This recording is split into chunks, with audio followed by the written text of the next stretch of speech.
Hello mga ka-newbie, I'm Noel De La Sena and welcome again to Noel EdTech TV. In today's video, I will make again another series video tutorial and that's Photoshop. And welcome to day 1. We will start in the walkthrough in Photoshop. This is a 25 days or 30 days video tutorial. And after that, I will continue posting techniques in using the application. If you don't have Photoshop software application, I will provide a link in the description box where you can download. But before we start, if you are new here in my YouTube channel or not yet subscribed, don't forget to like, subscribe, and hit the bell button icon for updated weekly educational video tutorials. You can also add me in your Facebook, follow me in Instagram and Twitter. The link in the description box below. And if you have any questions, suggestions, comments, or if you want me to shout out you in my YouTube channel, don't hesitate to comment. Let's shout out first to Macaria Perez Mangera, Reynan Nepasqua. Now, let's start.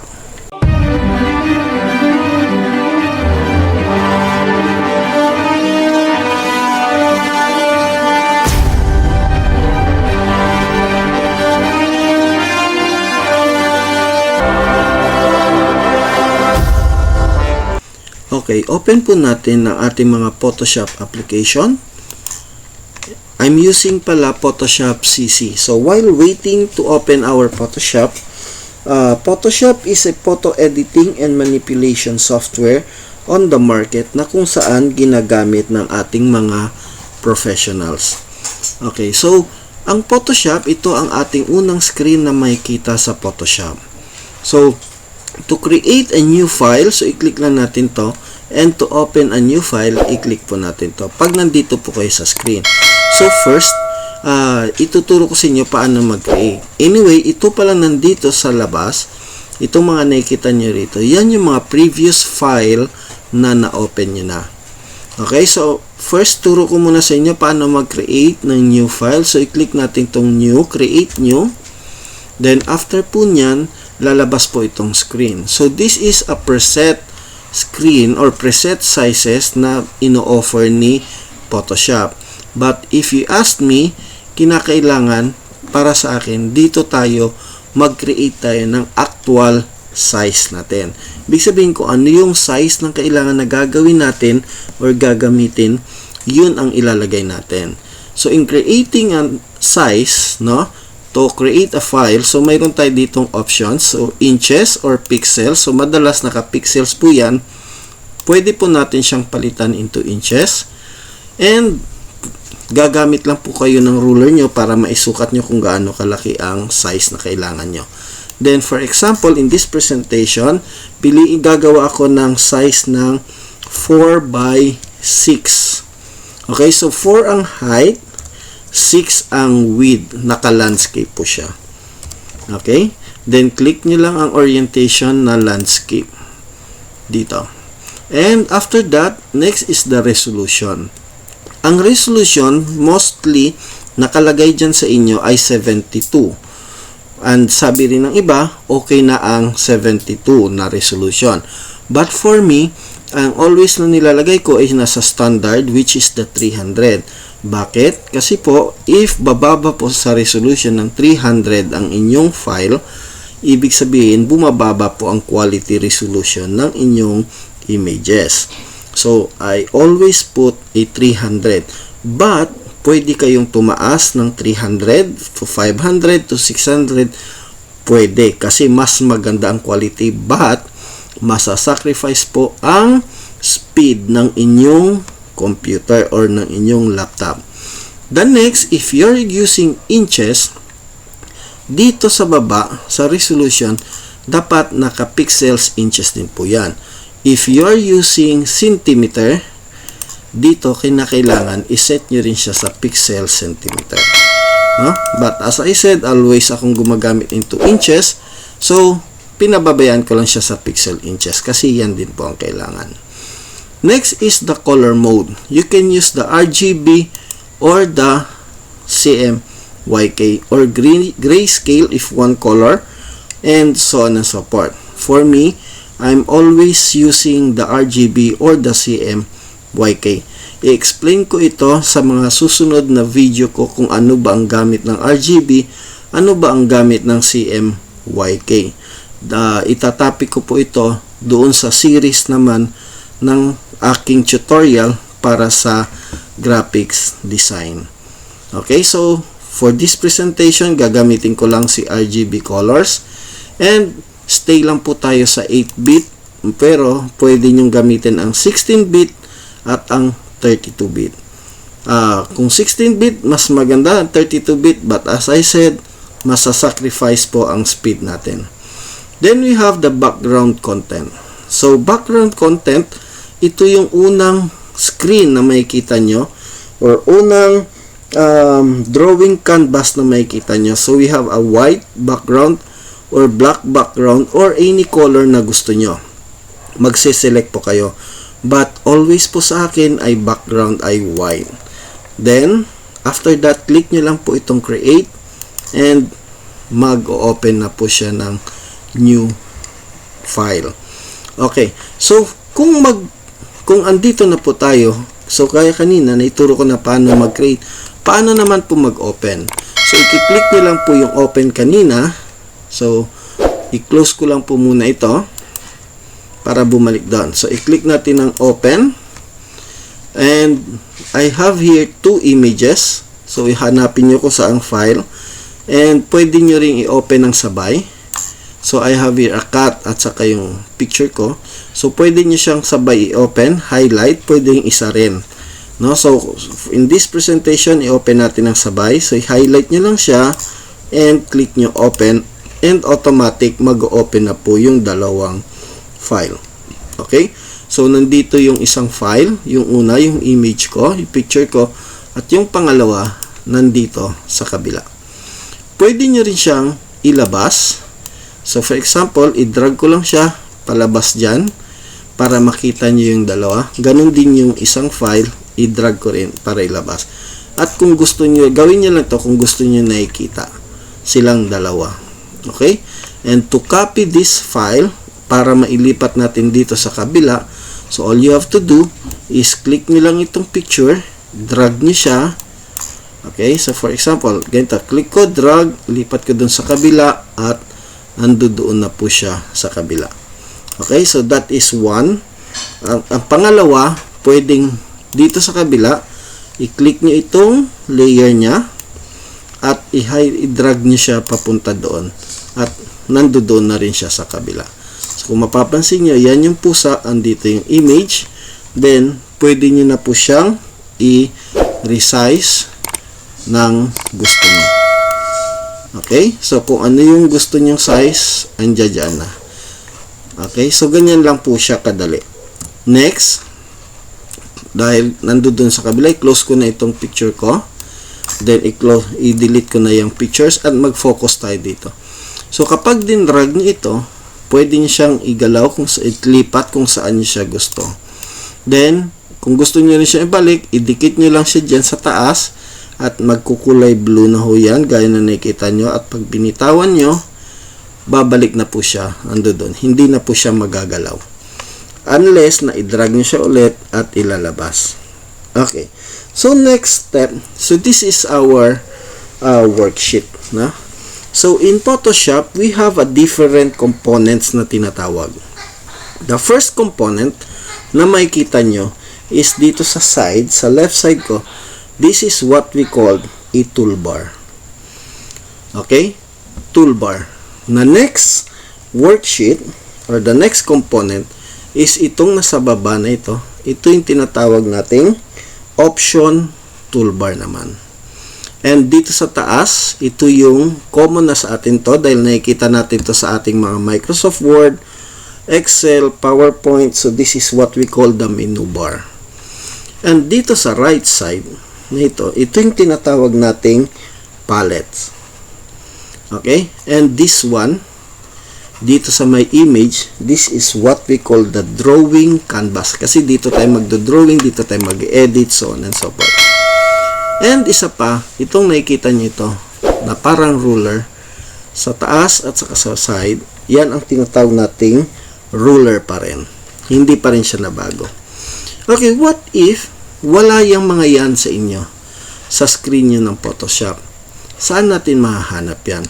Punta po tayo dito sa window na menu, i-click nyo po yan at nandito po lahat. Okay, so kung makikita nyo, naka-check po ang layers, andito po ang layers ko, nasa right side, nasa palette. We have the libraries, nandito rin po sa taas sa palette. Mayroon din pong option, yan po yung option toolbar. Yan po ang tools, ito po yung tools. I-try po natin i-uncheck itong tools. Kapag naka-check, ibig sabihin naka-visible po siya. I-uncheck ko po siya, i-click ko lang po. Kung mapapansin nyo na wala. Okay, click ko po siya ulit sa window and i-click ko po ang tools. And lalabas po siya. Next, i-click ulit yung windows, click ko, i-uncheck ko yung options at nawala rin po yung option toolbar. Para bumalik po, i-click ko po siya ulit ang windows and click the options. Okay, so i-click ko yung windows, i-click ko, i-uncheck ko po ang layers. Papansin nyo na wala rin po siya doon. Then, i-click ko po ulit yung windows, i-click ko po ang layers, at bumalik din po siya. Ganun lang po siya kadali. Okay? Next, let's start with the panels of toolbar. So, ito yung mga tools natin. So, this is a lahat pala ito ay mga panels. So, dinivide ni Photoshop into different panels. Ang ano niya, ang software application niya para magamit or para mapadali at magawa natin kung ano yung gusto natin. Okay? Sa tingin natin complicated, pero sa tutusin, pag natuto kayo, madali na sa atin lahat. Okay, the first palette tools ay makikita nyo dito sa taas. Ito yung tinatawag nating tool, move tool. Okay, ginagamit siya pag move natin ng mga images or whatsoever. The next dito sa side na kabila, ito yung tinatawag nating rectangular marquee tool. So, in rectangular marquee tool, ito yung ginagamit natin to select. Next, we have the lasso tool. We have the magic wand tool. Mayroon din tayo rito ang eyedropper tool. We have the crop tool. We have the spot healing brush tool. Mayroon din po tayong brush tool. Mayroon din tayo ditong history brush tool. We have the clone stamp tool. We have the eraser tool. We have the paint bucket tool. Mayroon din tayong dodge tool. Mayroon din tayong blur tool. Mayroon din tayo ditong pen tool. Mayroon din tayong horizontal type tool. Ito yung ginagamit natin to insert our text dito sa mga images. We have the path selection tool.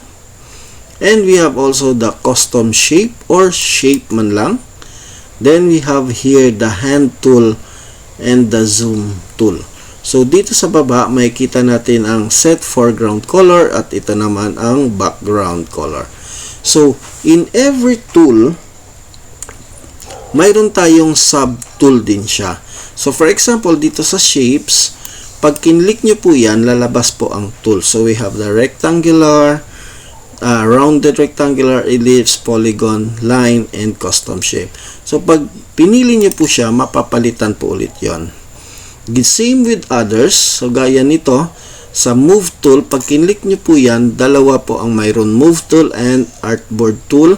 Sa lasso tool naman, we have the polygonal lasso tool and magnetic tool. Dito rin po sa ating crop tool, mayroon din po yan. We have the crop tool, perspective crop tool, and so on and so forth. Sa clone tool, mayroon din po yan. Mayroon din pong dalawa po yan. We have clone stamp and the pattern stamp, and so on and so forth. So every tool ay mayroon pa hong sub tool. So makikita nyo kung ano yung mga gagamitin nyo. But don't worry, kahit masyadong marami, lahat po yan ituturo po natin in 25 to 30 days tutorial. So, ituturo at malalaman nyo po lahat yan. So, next is we have the option toolbar. So, ang option toolbar ay nandito po siya sa taas. So, every tools na gagamitin natin, for example, this is the brush tool. Pag sinelect nyo po yung brush tool, makikita nyo may options po siya dito. So, kung ano yung gagamitin natin. So, we have here the brush type, kung gaano kakapal ang brush, gaano ka liit. So, we have the brush type naman dito. So, pag kinlik po yan, lalabas po ang different brush. Nandito po siya. Mamimili po kayo kung anong klaseng brush ang gagamitin nyo. So, we have here a mode. So, we have a normal, dissolve, darken, multiply, so on and so forth. So, we have the opacity, the flow, the smoothing, and so on. So, lahat po yan ituturo ko as we go further sa 25 to 30 days tutorial. Okay. Next, we have here supporting palette. So, this is our palette. Okay. So, we have here the adjustment, the library, we have here the layers, my channels, my path, okay, and nandito naman is yung history and action, and mayroon din ako ditong properties, mayroon din ako ditong brushes or brush and brushes, kung ano yung mga brushes na gagamitin. I also have here a character and a paragraph. So, yan yung mga palette na mayroon ako. Okay? Pwede nyo i-personalize ito kung ano yung mga kailangan nyo. Yun din ang pwede nyo ilagay dyan. Okay lang din. Basta dito nyo lang siya sa window na ito ilalagay. Next is the menu system natin. So, we have here file menu, gaya ng mayroon tayo sa mga Word, sa Microsoft Office. So, I have here the file menu. So, first to create a new file, dito rin, same process lang po kanina. So, to open a file, so, nandito rin po tayo. Control N to create new file. Control O to open a new file. Open as is Alt Shift Control O. Open a smart object. Open recent file. Close all. Close and go to the bridge, so on and so forth. If you want to save the file, is click nyo lang po ang save or save as. And if you want to export, generate, so on and so forth. And exit po dito sa baba. If you want to go to the edit menu, ito naman po ang makikita nyo. So, undo, edit, layers, etc. etc. So, lahat po yan madadaanan natin later on. Pag dating natin, go alone with the 25 to 30 days video tutorial. So, under image, we have here layers. Ito naman po lahat ang nandito. Ituturo ko po lahat yan. We have the select, filter, 3D, view, window, and the last is, if you want to get help, nandito lang po tayo. Okay po. So, for example, bigyan ko lang kayo ng view, short view, no? So, this, for example, dito, itong image na ito, gusto ko lang siya, nakita nyo itong side na ito sa baba, may white. Gusto nyo siyang delete, gusto nyo siyang burahin. So, ito yung susunod na lesson natin. Okay? So, pwede nyo lang siyang gawin, i-click ko lang po ito, at mabubura na po siya. Okay? So, gaya na nakita nyo. So, kung gusto nyo burahin itong tenga niya, paglaruan ko lang i-highlight ko lang po siya, mabubura na po ang tenga niya. Okay? So, wait lang po natin. Ayan. So, nabura na po. So, itong tenga na, burahin natin siya. Okay. So, mapapansin nyo, pwede ko siyang burahin ng gusto ko. Okay? So, yung mga yan, example lang yan ng editing software na Photoshop, na kung saan ano yung pwede nating magawa sa mga image natin. So, ituturo ko yan later on sa inyo. Step by step, from day 1 hanggang day 25 or day 30, kung saan tayo maaabot, ituturo ko lahat yan. Then, after day tutorial na yan sa 25 to 30 days, still continue ako magpo-post regarding sa Photoshop at mga techniques niya para matuto kayo lahat.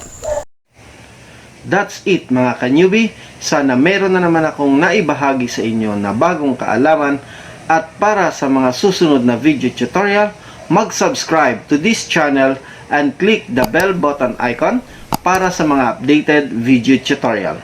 If you have any comment, suggestion, don't hesitate to comment below. See you mga ka-newbie. Hanggang sa muli. God bless and stay safe.